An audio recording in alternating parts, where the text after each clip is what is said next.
우리 발표하는 발표자의 매수 매도 의견은 본인의 의견입니다.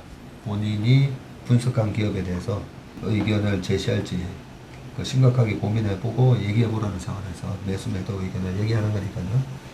절대 매수 매도 권유가 아님을 다시 한번 말씀드립니다. 거기에 애플이 이제 스마트폰 시장을 확 열어주다 보니까 삼성전자처럼 이제 패스트 팔로잉 2등이 된 삼성전자 역시도 주가가 옛날 가격 기준으로는 이제 300만 원에서 400만 원까지 올라오는 그런 계기가 됐듯이 저는 자동차가 스마트카가 된다고 봐요.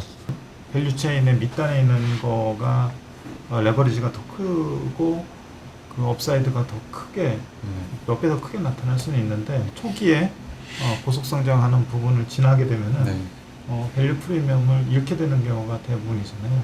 현대차의 경우에는 사실 하드웨어 위에서 말씀드린 것처럼 하드웨어를 중점적으로 판매하고 있던 회사고 이제 막 소프트웨어를 키워야 되는데 결국에는 그 소프트웨어를 맡아서 할 회사가 필요를 했던 것 같아요. 그래서 그 모든 영향을 현대 오토웨이버한테 좀 몰아서 이렇게 시켜준 부분이 있기 때문에 삼성전자랑은 조금은 차이가 있다고 생각합니다.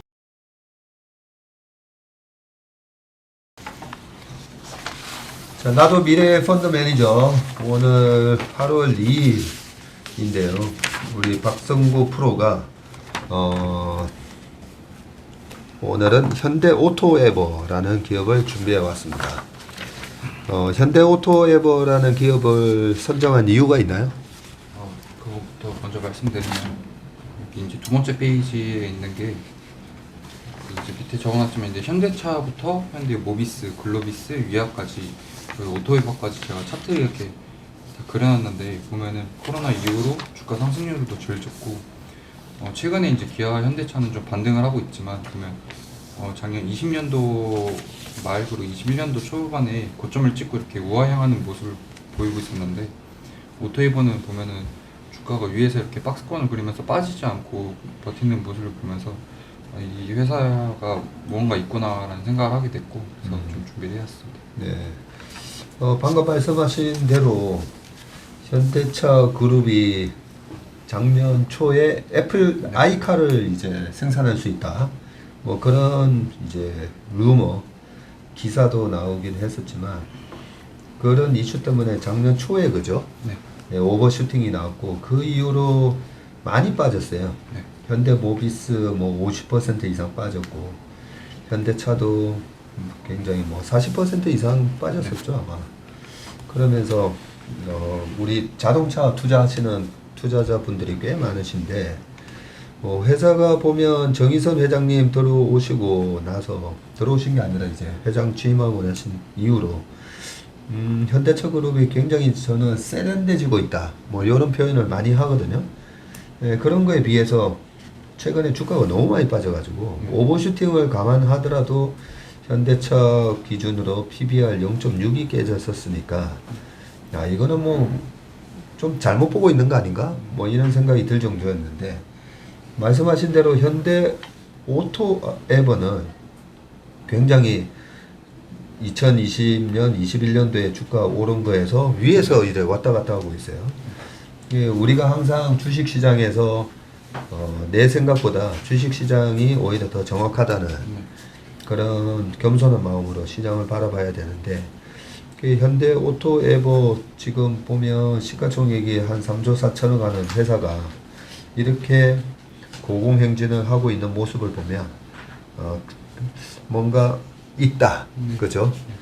뭔가 있는 것 같다. 그래서 이제 조사를 한번 해봤다는 거네요. 네, 기대가 됩니다. 그러면 발표해 주세요. 네, 바로 발표 시작하도록 하겠습니다.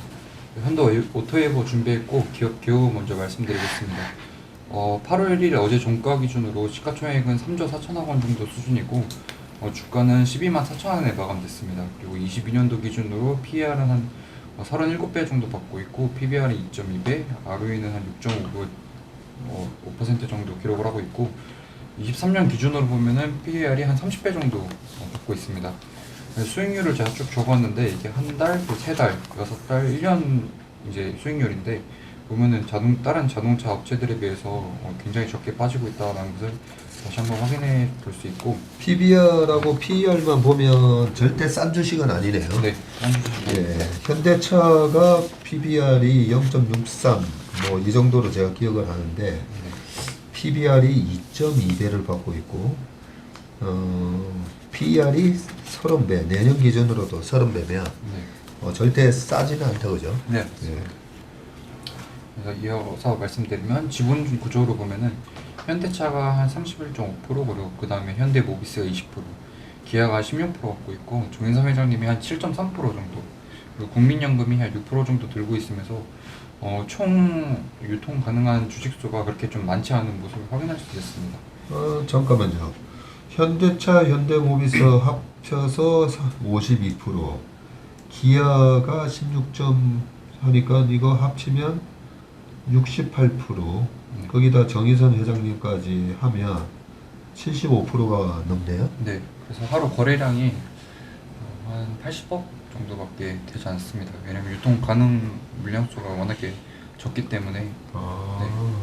아니 마치 그 삼성바이오로직스가 네, 삼성그룹이 75% 갖고 있는 거랑 굉장히 비슷하네요. 국민연금이 쌈바는 한 10% 들고 있는데 국민연금도 6% 들어가 있으니까 실제 유통 가능 물량이 19%인데 외국인도 갖고 있을 거 아니에요. 네, 제가 외인을 보면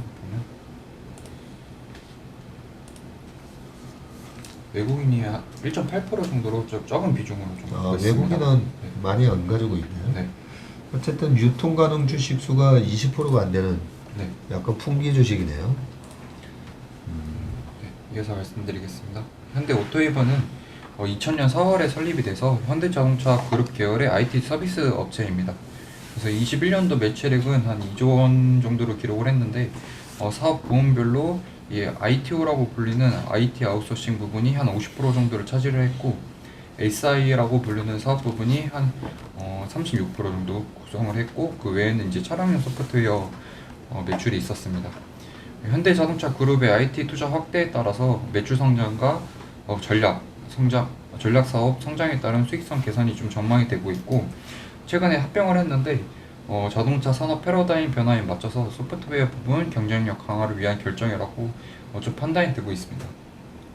그래서 합병을 좀 더 자세히 말씀드리면 삼성하고 LG, SK 같은 경우에는 여러 가지 전자제품을 만들고 있으면서 보안 등이 중요했기 때문에 삼성 SDS나 LG CNS의 중요성이 현대차 그룹보다 좀 컸습니다. 근데 현대차 같은 경우에 과거 이제 하드웨어인 자동차만 만들어서 파는 업체였기 때문에 이렇게 소프트웨어를 담당하고 있는 현대오토웨이버의 역할이 다소 크지는 않았습니다.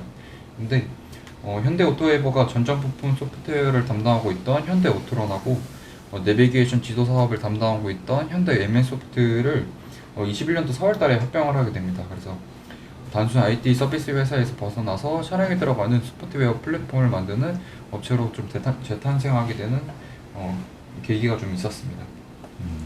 그래서 사업 부분별로 조금 더 자세하게 말씀드리면 ITO에서 매출 비중이 한 49% 정도 있는데 49% 정도가 있고, SI가 37%, 그리고 차량용 소프트웨어가 한 19%가 있는데, 이 SI 쪽부터 먼저 말씀드리겠습니다. SI 사업 부분은 정보 시스템 구축 사업으로 고객사에 컨설팅 서비스를 제공을 하고, 시스템 구축에서부터 클라우드, 네트워크 IT 인프라를 제공을 하고 있습니다.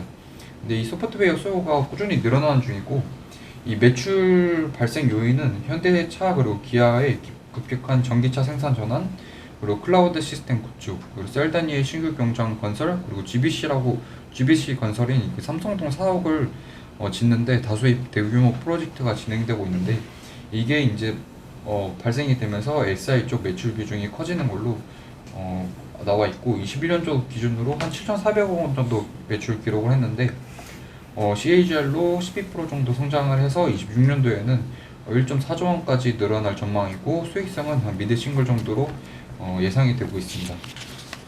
이어서 ITO 부분을 말씀드리면 아웃소싱 부분인데, 고객이 IT 아웃소싱을 통해서 시스템 운영 및 관리를 맡고 있고, 전산 시스템 운영을 통해서 하드웨어 및 소프트웨어를 제공하고, 그룹 고객사의 정보 처리 서비스를 제공 중에 있습니다. 그래서 SI 프로젝트 종료 후에 구축된 시스템을 운영 관리한다 이렇게 생각을 해주시면 될 것 같습니다. 그래서 SI가 예를 들어서 건설업체이면은 ITO 부분은 이미 다 이미 건설이 된 것을 이렇게 유지 보수하면서 매출이 늘어나는 구조라고 생각을 해주시면 될 것 같습니다. 그래서 SI와 ITO의 이 CAGR 연평균 성장률이 거의 비슷한 걸로 전망이 되고 있습니다. 따라서 매출이 21년도에 1조 원 정도 수준을 기록을 했는데 26년도에는 1.7조 원으로 연평균 이것도 한 12% 정도 성장을 할 것 같고 수익성이 하이싱글입니다. 그래서 캐시카우 역할을 좀 하고 있습니다. 다음으로 이제 가장 중요한 차량용 소프트웨어입니다. 전체 매출에서 현재 19% 정도밖에 차지하고 있지 않은데 이게 성장성이 엄청나게 기대가 되고 있기 때문에 좀 가장 중요한 사업이다 이렇게 말씀드릴 수 있을 것 같고 주요 플랫폼인 모빌진 그리고 지도 내비게이션 소프트웨어로 구분이 되어 있습니다. 그래서 모빌진은 어플리케이션 소프트웨어와 하드웨어의 구동을 지원하는 국제 표준 플랫폼이고 고성능 반도체 탑재 확대 및 전장 플랫폼 증가에 따라서 모빌진 수요가 좀 지속될 전망이라고 합니다. 그리고 자율주행 프로세스가 진화함에 따라서 시스템 소프트웨어의 수요 또한 늘어날 수밖에 없는 환경이고 따라서 이 모빌진과 고정밀 지도 매출 성장이 예상이 되고 모빌진 매출이 1,000억 원을 상회하는 시기부터 급격하게 수익성이 좀 개선될 것으로 전망이 되고 있습니다. 그래서 이 회사의 재무제표와 차트를 떠왔는데 재무제표를 보시면은 다트에서 이렇게 매출액에서 매출총이익 그리고 판관비 이에 따른 영업비용 이렇게 나눠져 있습니다.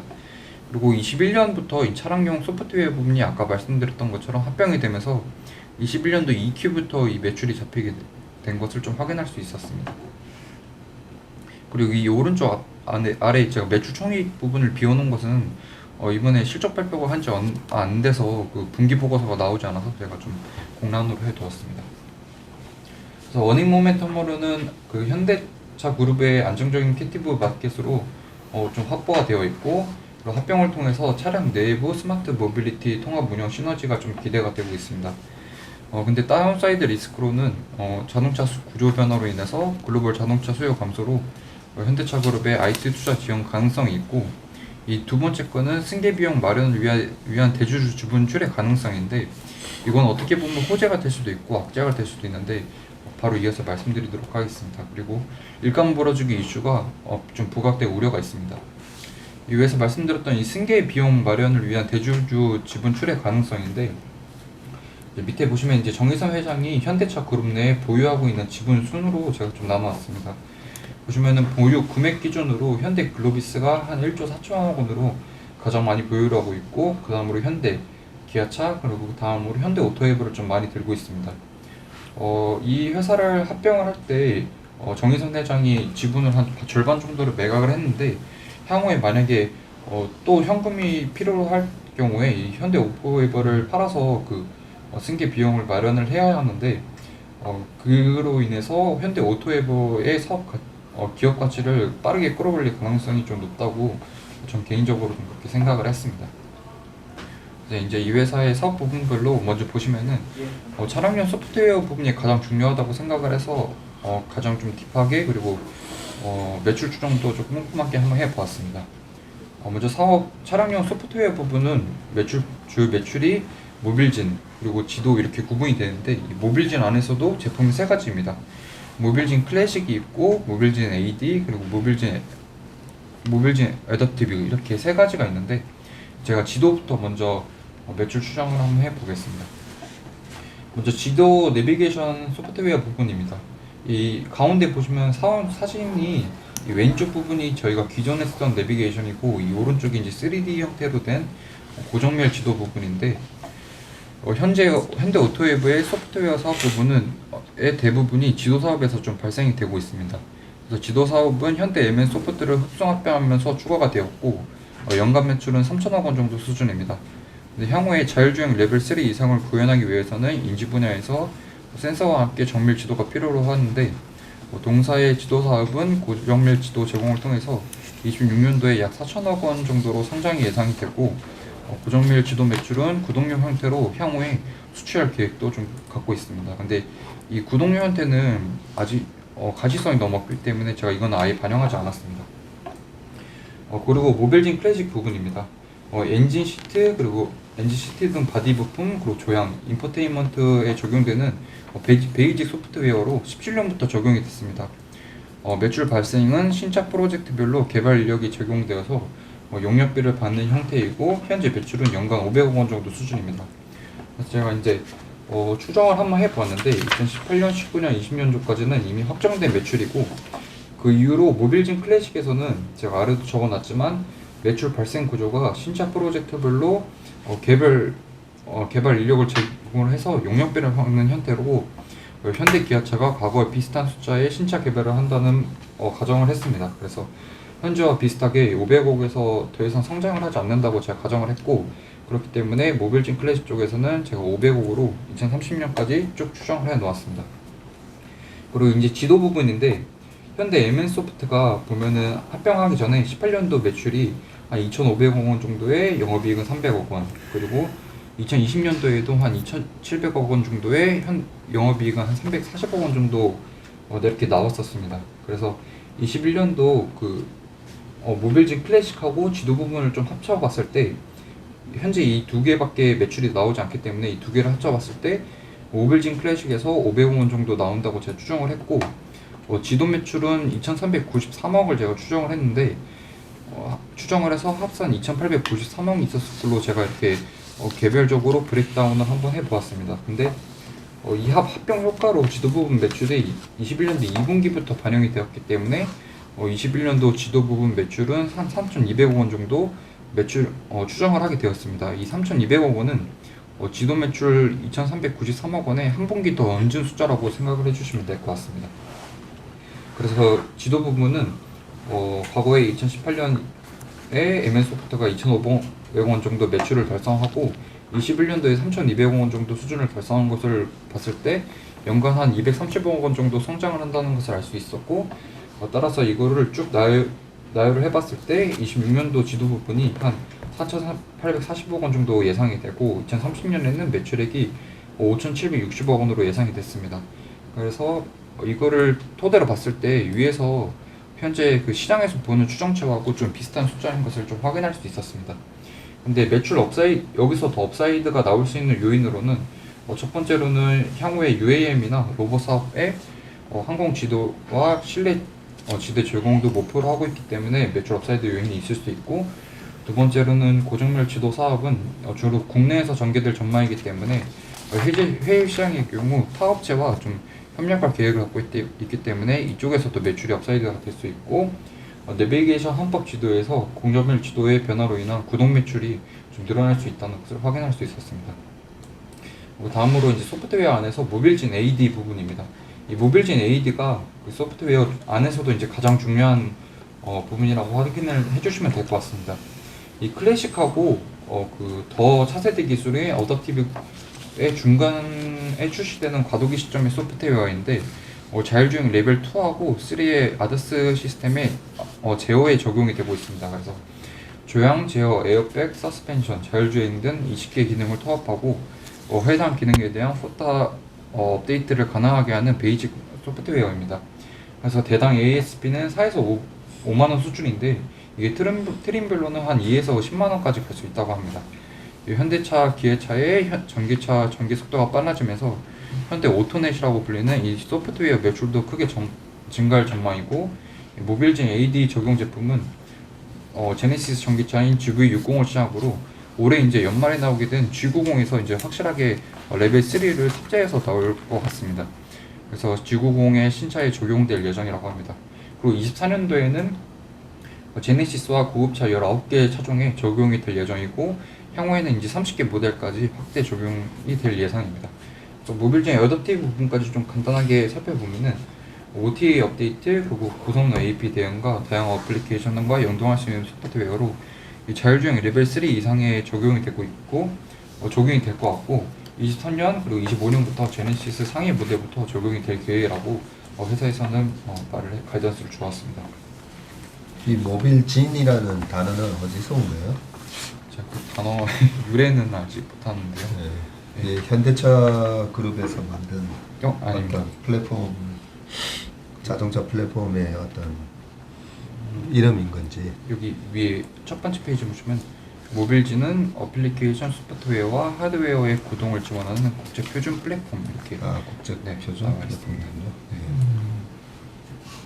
그래서 이쪽 모빌지 AD가 가장 좀 자세하게 봐야 되고 이 회사의 좀 핵심 아까 말씀해 주셨다시피 PR이 좀 비싸다 네. 이렇게 했는데 이 모빌진 AD 사업 부분을 보면은 비싸지 않게 느껴질 수도 있을 것 같습니다. 네.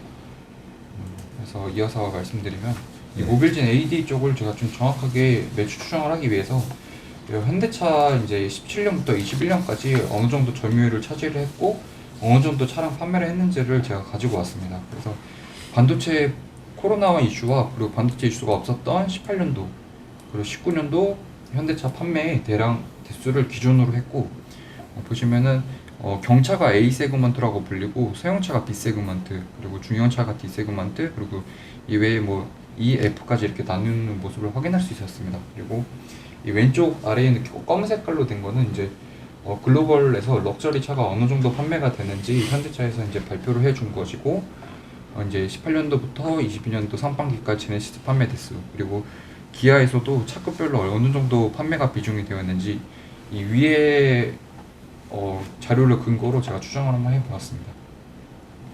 그래서 24년도 모빌진 AD 장착 차량 대수 추정을 해보았는데 먼저 23년도 제네시스 판매 대수에 대해서 전망을 한번 해보았습니다.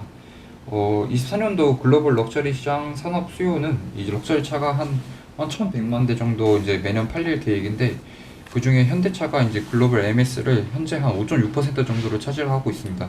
근데 보수적 가정을 위해서 이 MS의 절반 정도 이제 차지를 한다고 제네시스가 차지를 한다고 제가 가정을 해주어서 제네시스가 24년도에 한 31만 대 정도 판매를 한다고 가정을 해주었고 이 현대차 안에서는 좀 비싼 모델에 속해는 D 세그먼트 점유율에서 점유율에다가 SUV 차급 점유율의 절반을 합쳐주었습니다. 그래서 총 현대차에서 한 30% 정도 모빌진 AD가 장착이 된다고 가정을 해주었고 기아차에서도 이 상위 버전인 D와 E 세그먼트 점유율을 합해주어서 이것도 절반 정도를 제가 나눠주었습니다. 그래서 추정을 해놓은 게 한 100만 대 정도 팔릴 거다라고 생각을 해주었고 이에 따라서 ASP 한 5만원 정도를 제가 적용을 해주었습니다. 그래서 24년도에 한 1,400억 정도 매출이 나올 것이라고 추정해 주었고 이제 향후 모빌진 AD가 좀 더 점차적으로 늘어나서 거의 대부분 차량이 이제 장착된다고 했을 때 이 아래에 추정을 하게 되었습니다. 이 아래에 추정을 했을 때는 현대차에서 한 420만 대 그리고 기아차에서 280만 대 거의 대부분 다 들어간다고 제가 추정을 해 놓았고 이에 따라서 ASP 10만원을 적용을 해 주었습니다. 그래서 2030년도에 한 7천억 원 정도 매출을 발생하겠다라고 추정을 해 주었습니다. 그래서 위에 추정을 해 놓은 것을 토대로 24년도에 차량용 소프트웨어 부분을 제가 모두 합산을 해 주었습니다. 그래서 2004년도에 차량용 소프트웨어 부분에서 한 5,700원 정도 매출을 달성할 거라고 제가 판단을 해 주었습니다. 그리고 이제 SI 부분하고 ITO 부분은 좀 간단하게 리포트에 참조하면서 정리를 해 왔습니다. 위에서 말씀드린 것처럼 SI 부분은 이제 건설업체인데 이 중간 쪽 표를 보시면은 전망 기관별로 2030년도에 친환경차 판매량이 한 4,100만 대에서 5,500만 대까지 정도로 추정이 되고 있는데 이 중에서 이제 BEV라고 하는 순수 전기차 비중이 한 70%에 달할 것으로 좀 예상이 되고 있습니다. 이게 이제 기관별로 추정을 한 거고 현대차에서도 이제 이 전기차에 대한 가이던스를 주었는데 2030년도에 글로벌로 BEV 연간 판매량은 한 2,700만 대라고 추정을 해주었고 친환경차 판매량은 한 3,800만 대라고 추정해 주었습니다. 이에 따라서 30년도에 현대차가 한 7% 그리고 기아차가 5%를 글로벌로 달성할 것으로 회사에서는 전망을 해 주었고 그리고 합산으로 MS가 한 12% 정도 달성할 거라고 이렇게 예상을 해 주었습니다. 그 2026년도는 참고해 주시면 될 것 같습니다. 그리고 현대차하고 기아차 이제 다투어 있는 그 생산 캐파를 이제 가져왔는데 이걸 토대로 이제 아래에 더 말씀드리면 SI 사업 부분부터 말씀을 드리겠습니다.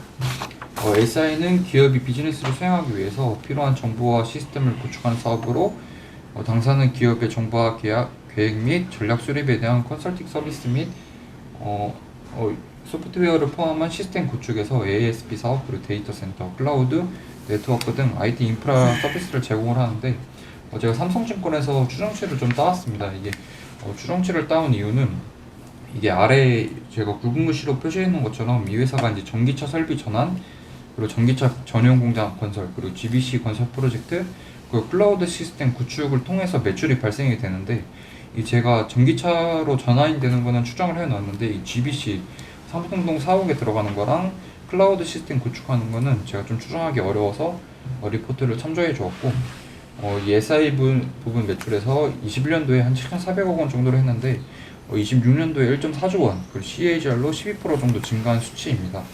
그래서 수익성은 한 미드 싱글 정도로 파악이 되고 있고, 밑에 보시면은 신규 공장을 20에서 30만 대 프로젝트별로 짓게 되면은 이 회사가 한 300억에서 400억 원 정도 매출이 달성하게 됩니다. 그래서 한 만 대당 15억 정도 매출이 가능할 것이라고 제가 파악을 했고, 이에 따라서 위에 말씀드린 것처럼 22년부터 30년까지 이 전기차 캐파를 제가 쭉 적어놨습니다. 26년도 144만 대 기준으로 했고, 이에 따라서 CAGR로 계산을 해주었습니다. CAGR로 계산을 해주어서 합산 SI 부분 매출을 기록을 해주었는데, 보면 현 시각에서 추정 가능한 매출은 전기차로의 설비 전환, 그리고 전용 공장 건설인데, 이들을 추정해 봤을 때 26년도 SI 부분 예상 매출이 한 대략 8천억 원 정도 수준이었는데, 삼성증권이 26년도에 한 1.4조 원 정도 수준인 것을 좀 확인할 수 있었습니다. 그래서 이 6천억 원 정도의 계리율은 GBC 그리고 클라우드 건설을 했을 때 나오는 매출이구나를 파악을 하게 되었는데, 이 GBC 건설 프로젝트의 경우 26년까지 예상이 되어 있기 때문에 제가 26년도까지는 연평균 성장률 12% 가정을 해주었고, 그 이후로는 연평균 성장률 한 6% 가정을 해주었습니다. 이에 따라서 SI 부분 매출을 좀 추정을 하게 되었고, 다음으로 이제 ITO 부분입니다. SI가 건설을 하면은 유지 보수를 하는 업체 사업 부분이다, 이렇게 생각을 해주시면 될 것 같습니다. 그래서 이것도 삼성증권 추정치를 좀 갖고 왔는데, IT 아이소싱 매출이 현재 1조 원 정도 발생을 하고 있는데, 26년도에 1.7조 원 정도 연평균 12% 정도 성장을 할 것으로 전망이 되어 있고, SI 프로젝트 종료 후에 구축된 시스템 운영 그리고 관리가 예정되어 있습니다. 그래서 하이 싱글 수익성으로 판단이 되고 있고 캐시카우 역할을 할 수 있습니다.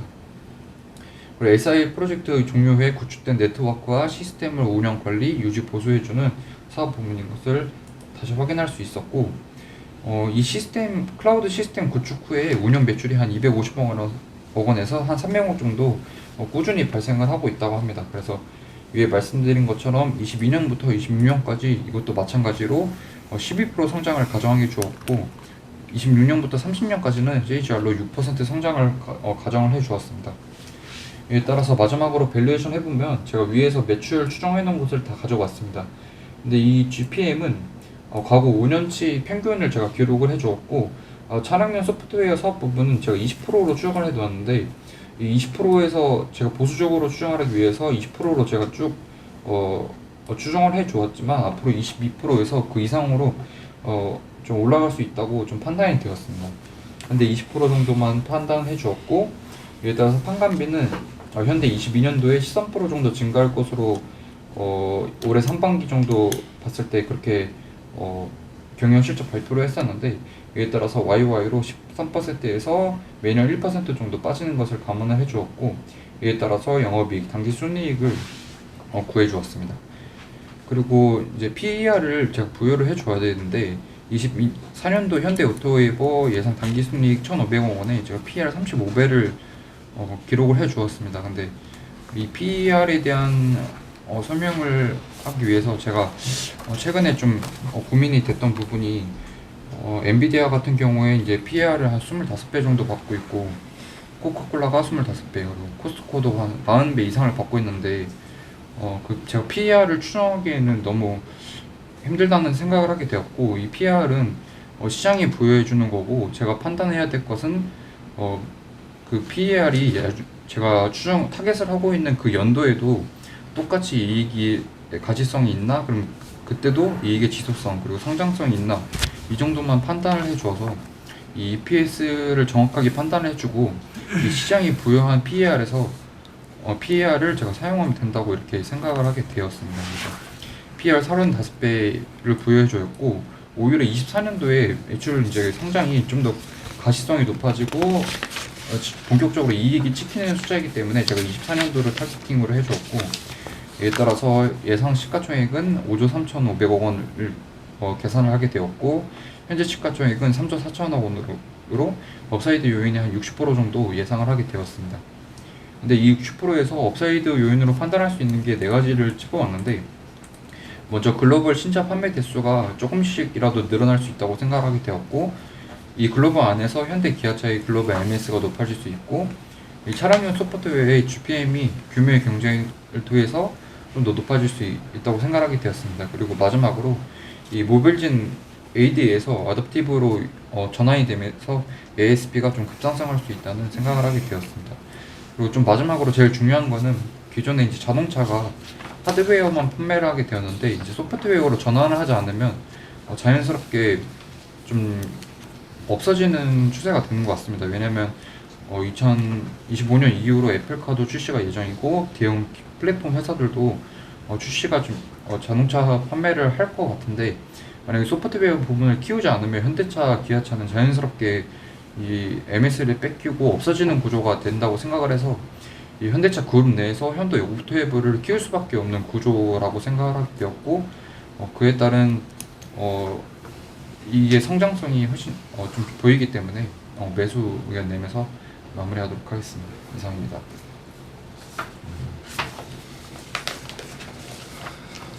회사 발표하시는 거 쭉 들어보니까 좀 비쌀 만은 하다. 비쌀 만하다는 생각이 들고요. 최근에 어제 이제 KBS 머니 올라가서 그런 얘기를 말씀드렸었는데, 우리가 피처폰에서 이제 스마트폰으로 바뀌면서 전화기 하드웨어 가격도 20-30만 원 하던 게 지금 150만 원 된 거잖아요. 5배나 오르고, 그러다 보니까 애플이 옛날에 아이팟 팔고 맥북 팔다가 뭐 스마트폰 팔고, 그 안에서 또 이제 물론 서비스 매출까지 나오기는 하지만 그 높은 영업이익률 나오면서 그 애플이라는 전화기를 만드는 회사가 지금 우리나라 시가총액 코스피 코스닥 다 합친 것보다 훨씬 한 2,800조를 하고 있잖아요. 거기에 애플이 이제 스마트폰 시장을 확 열어주다 보니까 삼성전자처럼 이제 패스트 팔로잉 2등이 된 그 패스트 세컨드 스트래티지로 올라선 기업이 삼성전자 역시도 주가가 옛날 가격 기준으로는 이제 300만 원에서 400만 원까지 올라오는 그런 계기가 됐듯이, 저는 자동차가 스마트카가 된다고 봐요. 그렇죠? 그래서 스마트카가 됐을 때 이 수혜를 누가 볼까? 스마트폰 시대가 열리면서 엄청난 기업들이 탄생을 했고, 그죠? 그 스마트폰의 생태계에서 새로운 기업들이 많이 탄생을 한 것처럼, 저는 이 스마트카가 되면서 자동차 생태계도 크게 변한다고 생각하는데, 이 현대 기아차 그룹이 어디에다 그 스마트카의 핵심 역량을 집중시킬지 그게 궁금을 했었는데, 지금 현대 오토웨브만 보면 일단 지분 구조가 뭐 지분 구조가 일단은 75%가 다 현대차 그룹이다 보니까 뭐 딴 데 주느니 이 현대 오토웨브에다가 몰아줄 가능성이 좀 높아요. 그런 부분을 여기 이제 아까 지적해 놓으셨더라고요. 그 뭐 무슨 이슈요? 그 일감 몰아주기 이슈. 이런 건 괜찮아요. 이런 거는 뭐 법적으로 걸릴 건 없고.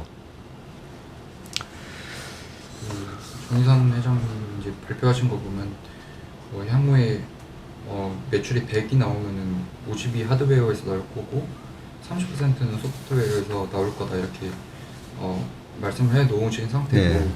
제가 저번에도 애플 기업 발표하면서 테슬라랑 피처폰하고 그때 말씀을 드렸을 때 노키아의 시가총액을 노키아의 과거 시가총액하고 애플의 시가총액을 현재 비교해 봤을 때 어마어마한 숫자가 차이가 난다. 근데 그게 하드웨어에서 나오는 것보다는 소프트웨어에서 나오는 게 발생하는 시가총액 부분이 훨씬 더 크다, 이렇게 말씀을 드렸는데, 자동차가 좀 이미 그렇게 발빠르게 변화하고 있고 생각보다 빨리 오고 있는 게 아닌가. 왜냐면 연말부터 이제 레벨 3를 장착한 G90이 네. 나오는데 현대차가 거기에 좀 영향을 집중하고 있는 걸로 저는 이렇게 여러 기사들을 보면서 판단이 됐습니다.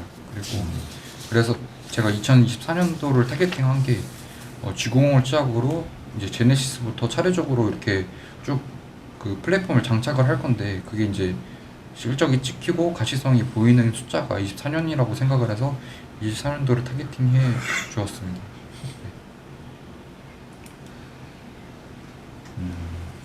그리고 또 스마트폰 시대가 열리면서 삼성전자가 굉장히 시가총이 커졌는데, 물론 이제 반도체가 또 큰 부분을 차지하고는 있긴 하지만, 그 삼성 SDS라는 기업이 원래 있었지만 삼성 SDS가 그렇게 또 수혜를 받은 건 아니에요. 그죠? 그런 측면에서는 이제 현대 오토웨버가 여기 사업부에도 적혀 있지만 현대차 그룹에 이 SI를 맡아서 하고 ITO를 하던 회사였기 때문에 어떻게 보면 또 이게 촬영용 소프트웨어 최근에 지도 서비스나 내비게이션 이 부분을 합병을 하긴 했지만 여기서 그냥 그치는 거 아닌가 이런 우려도 있을 수가 있는데, 그 부분은 어떻게 생각하세요? 저는 삼성전자가 그 전에 이제 애니콜 같은 전자 사업도 이미 했었고 했기 때문에 삼성전자가 그런 소프트웨어 부분까지 좀 맡아서 할 수 있었다라고 판단을 하는데, 현대차의 경우에는 사실 하드웨어 위에서 말씀드린 것처럼 하드웨어를 중점적으로 판매하고 있던 회사고, 이제 막 소프트웨어를 키워야 되는데 결국에는 그 소프트웨어를 맡아서 할 회사가 필요를 했던 것 같아요. 그래서 그 모든 영향을 현대 오토웨버한테 좀 몰아서 이렇게 시켜준 부분이 있기 때문에 삼성전자랑은 조금은 차이가 있다고 생각을 했습니다. 네. 정의선 회장님 지분이 조금 더 많았었으면 좋을 것 같긴 한데 7.33%고 글로비스는 20%나 가지고 계시다 보니까 네. 혹시 뭐 글로비스가 뭐 이쪽 관련해서 할 뭐 그런 조짐은 없어요? 글로벌 비스는 자세하게 알지 못해가지고. 네. 이 오토웨버하고 다음에 글로비스 한번 해서 혹시라도 그죠? 정 회장님 또 지분이 많은 글로비스가 뭐 예전에 우리가 전기차 하면 전기차 충전 시설 이런 것도 이제 글로비스가 다 한다 뭐 이런 얘기가 있을 정도로 결국은 그룹의 미래의 핵심 사업을 글로비스가 많이 하는 거 아닌가 이런 우려감이 있다 보니까 이 스마트카가 됐을 때 그런 부분을 또 좀 뭐 충돌되는 게 없는지 나중에 한번 체크를 해주시고.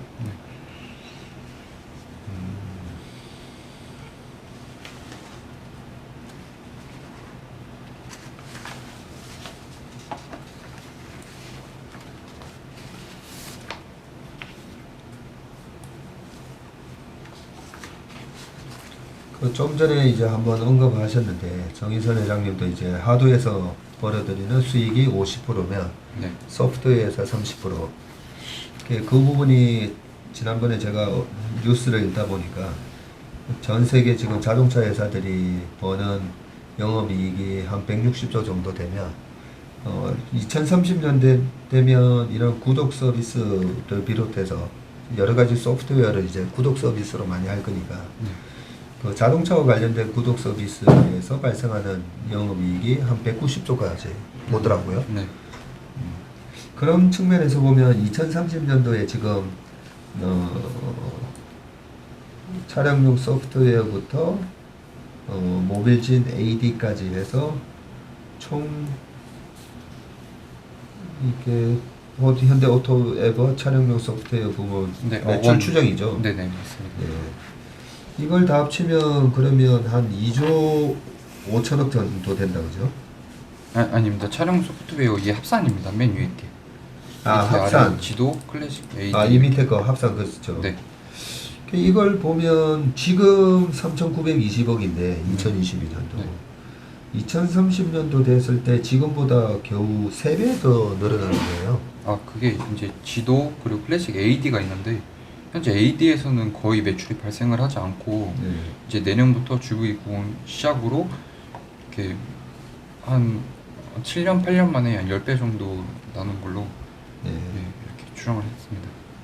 사실 뭐 지도 내비게이션 소프트웨어에서 네. 크게 뭐 성장성을 볼 수는 없는 거니까 예, 그게- 그 부분은 적게 잡은 게 맞는 것 같고 결국 모빌진 AD 네. 이 부분이 지금은 빵인데 7,000원까지 네. 발생한다는 거죠.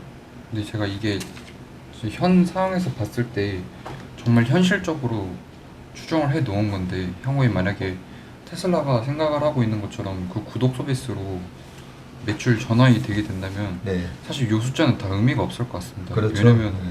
이거보다 몇 배의 많은 숫자가 아마 나올 거로 추정이 되지만 그게 그렇게까지 추정하는 거는 좀 현실성이 부족하다고 생각을 하게 지금 당장 상황에서는 그렇게 생각을 했습니다. 예. 그때 테슬라가 뭐 2030년 되면 예. 뭐 차량도 2천만 대 팔고 그 다음에 자율주행 소프트웨어를 그때 얼마에 판다고 그랬죠? 지금 한 1,000만 원 정도 될 거예요. 네. 예. 근데 그때 자율주행 소프트웨어를 기억을 했었는데 거의 아니, 어떻게 소프트웨어를 그렇게 비싸게 깔 수 있나 그 정도 금액이었는데 차 반값인가 그쵸. 그랬었던 것 같아요. 네. 뭐 4, 5천만 원 정도 되는 그게 가능한가 뭐 생각을 했었는데 어떻게 보면 뭐 자율주행뿐만 아니라 뭐 스마트폰에 여러 가지 뭐 앱스토어에서 발생하는 거죠. 그런 서비스 매출이 안드로이드나 뭐 애플의 iOS나요? 거기서 발생하는 거 보면 사실 뭐 20년 전에 그렇게 될 거라고 아무도 예측 못했죠. 네. 그런 거를 갖다가 현대 오토에버가 현대차 그룹에서는 맡아서 한다 이거죠. 네. 네.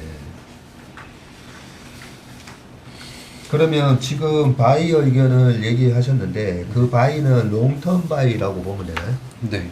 네. 롱텀으로 가져갈 수 있을 만한 종목 중에 몇 안 되는 종목 중에 하나인 것 같습니다. 몇 안 되는 종목 중에 하나다. 네. 그렇네요. 우리가 뭐 스마트폰의 생태계에 15년 전에 투자할 수 있었다는 거죠. 큰 수익이 날 것처럼 지금 앞으로 지금 당장은 이제 눈에 보이지 않지만 분명히 이 시장이 열리고 있으니까 네. 한번 롱텀 바이로 사볼 만한 주식이다 라는 의견을 주셨어요. 알겠습니다. 뭐 매번 말씀드리지만 뭐 우리 발표하는 발표자의 매수 매도 의견은 본인의 의견입니다. 본인이 분석한 기업에 대해서 그래도 내가 어떤 의견을 제시할지 심각하게 고민해보고 얘기해보라는 차원에서 매수 매도 의견을 얘기하는 거니까요. 절대 매수 매도 권유가 아님을 다시 한번 말씀드립니다. 현대 오토에버 오늘 좋은 발표해 주셔서 감사하고 다음에는 현대 글로비스로 네. 만나 뵙도록 하겠습니다. 죄송한데 하나만 좀 네. 짚 넘어가고 지금 그 현대오토에버의 그 장점이자 단점인 게 있다고 생각하는데 현대차 그룹을 캡티브로 두고 네. 있다는 거. 네. 그래서 현대차 그룹이 흥하면은 같이 흥하는데 이게 또 현대차 그룹이 좀 쇠하면은 같이 쇠할 수 있는 네. 그런 그렇죠. 단점이 있는데 그거에 대해서는 어떻게 보세요? 그래서 오히려 현대차, 기아차보다는 오토에버가 나은 것 같습니다. 왜냐면 결국에는 오토에버가 좋지 않으려면 현대 기아차가 안 좋아야 하는 건데 그렇게 치면은 현대 기아차를 들고 있을 필요가 없다고 생각을 하는 입장입니다. 왜냐면 현대지 기아차가 안 좋다고 생각을 하면은 현대 오토에버도 당연히 사지 말아야 한다고 생각을 하거든요. 그러면은 현대, 기아, 오토에버 네. 이 셋 중에서 업사이드는 어떤 게 제일 클 것 같아요? 장기로 볼 때. 장기가 뭐 어느 정도 장기인지는 모르겠지만. 네. 저는 장기적으로는 오토에버가 더 커 보입니다. 네. 왜냐면은 현대 기아차는 사실 지금 당장으로 봤을 때 이제 향후에 이제 전기차로 전환 그리고 매출 성장 이렇게 이런 걸 OPM 마진 높아지는 거 이렇게 노려야 되는데 오토에버는 장기적인 그림이 좀 개인적으로 보이는 것 같거든요. 더. 근데 어떤 신제품이 나타나고 어떤 패러다임 시프트가 있을 때 그 밸류체인의 밑단에 있는 거가 레버리지가 더 크고 그 업사이드가 더 크게 몇 배 더 크게 나타날 수는 있는데 그 초기에 고속 성장하는 부분을 지나게 되면은 밸류 프리미엄을 잃게 되는 경우가 대부분이잖아요. 이를테면은 그 뭐 아주 좋은 캡티브를 갖고 있다고 하더라도 그 캡티브보다 더 좋은 밸류 프리미엄을 받기는 어렵듯이 그렇다고 하더라도 현대 오토에버에 어떤 밸류를 더 많이 주고 싶은 건지. 저는 그 현대차 그룹이 이 회사를 키워야 될 수밖에 없는 입장인 거랑 그 이익의 성장성을 봤을 때 그렇게 봤습니다. 좀 더 좋을 것 같다 이렇게 봤습니다. 그러니까 그런 거죠. 그 밸류체인의 상단에 있는 그 완성차가 지금 5, 6배 받고 있잖아요. 근데 얘네가 30몇 배? 이런 거가 어느 정도 지속될 수 있을지 그런 고민을 하는 거죠. 그래서 사실 제가 24년도를 타겟팅으로 잡았잖아요. 근데 제가 최근에 한 2달 동안 좀 고민이 있었던 게 아까도 말씀드린 것처럼 엔비디아가 성장성이 훨씬 더 좋은데 코카콜라처럼 성장성이 좀 많이 해봤자 5에서 10% 정도 나오는 회사가 PER이 똑같이 받고 있고 코스트코도 40배를 받고 있는데 내가 사실 그 앞에 이제 많은 기업 이렇게 공부를 EPS 추정을 해보면서 EPS는 어느 정도 이제 조금씩 알 수 있을 것 같은데 그 PR에 대한 고민이 엄청 많았거든요. 근데 23년도로 타겟팅한 거는 지금 시점에서 봤을 때 지금 시점에서 이 현대 오토에버를 봤을 때 그 이익의 성장성이나 가시성이 24년도에도 똑같을 수 있을까라고 생각을 했을 때 24년도에는 오히려 더 지금보다 부각이 될 수 있다고 생각을 했거든요. 왜냐면 이익이 실제로 지키고 그 성장성이 둔화가 되지는 않을 거라고 생각을 해서 여기서 앞서 말씀드린 것처럼 PER을 35배에 부여해 준 거거든요. 왜냐면 그 PER은 제가 아무리 생각을 해도 시장이 부여를 해주는 거지 매니저가 부여하는 데는 한계가 있다고 생각을 했습니다. 그래서 시장이 부여해준 PER에 똑같이 24년도로 갔을 때 그 이익의 성장성이나 가시성이 있냐 이것만 판단을 해주면 결국에는 그 EPS 그로스만 우리가 먹어도 주가 상승을 통해서 시세 차익을 얻을 수 있지 않을까 이렇게 생각을 했습니다. 방금 이제 필수 소비재의 대표 종목들이 더 성장이 높을 것 같은 엔비디아보다 더 높은 PER을 부여하는 거에 대해서는 잘 의문을 제기를 한 것 같고요. 그거는 뭐 개인적으로 봤을 때는 지속성이 있는 것 같아요. 지속성하고 경쟁의. 그래서 그 엔비디아는 뭐 대체 불가라고는 하지만 언제든지 경쟁자들이 의해서 뭐 점유율이나 이런 것들에 위협을 받을 수 있는 상황이 있을 것 같고, 그리고 그런 차원에서는 지금까지는 높은 성장률을 유지를 했지만 그 높은 성장률이 어디까지 지속될지에 대한 의문이 있는 것이고, 코카콜라나 다른 그 강력한 뭐 그 시장 점유율을 유지하고 있는 이런 류의 그 글로벌 대기업들은 그 점유율이나 그 낮지만 안정적인 성장을 엔비디아보다는 높지만 불안정한 성장보다 낮지만 안정적인 성장을 더 길게 끌고 갈 수 있을 것 같다는 그런 것들이 반영되어 있는 것 같아요. 그래서 사실 나중에 제가 계속 이렇게 추정을 해보면서 어디까지 추정을 할 수 있는지는 솔직히 잘 모르겠지만 PER은 현재 시장에서 준 PER 밴드를 갖다 쓰는 게 현재 입장에서는 오히려 좀 더 확률 높은 싸움 아닌가. 그래서 그냥 EPS만 정확하게 추정을 하고 밴드는 그 PER은 시장이 보유해준 밴드를 제가 갖다 쓰는 게 좀 더 가능성이 높겠다 이렇게 생각을 하게 돼서 이 PER을 줬습니다. 최성모가 좋은 질문을 해주셔가지고 저는 이제 좀 그런 생각이 들어요. 옛날에 현대 전공이 현대 모비스가 됐잖아요. 그러면 어차피 현대 모비스가 하는 일은 현대차 만들 때 모듈화 시켜서 조립하고 그 전에 이제 부품 거기다가 이제 AS 마켓이 있다 보니까 얼마 전에 제가 그 얘기했었죠. 우리 고객 중에 아유 뭐 저희가 잘 되면 뭐합니까 뭐 영업이익은 현대모비스가 다 가져가는데요. 이런 얘기를 해요. 어떻게 보면 약간 종속적인 느낌이 드는 회사임에도 불구하고 그렇게 이익률이 더 좋은 부분이 될 수 있는 것처럼 뭐 일본 같은 경우에는 뭐 덴소 같은 기업이 있으면서도 이 캡티브 마켓 하나만 보고 가는 시장이 아니라 부품을 다른 데다가도 이제 팔 수 있는 그런 모멘텀이 생기면 뭐 만도도 그랬지만 현대차 그 모회사보다는 높은 밸류에이션을 또 받을 수 있는 그런 영역이 있기 때문에 지금 20년 전에 현대 모비스 같은 기업이 될 수도 있다는 생각이 들어요.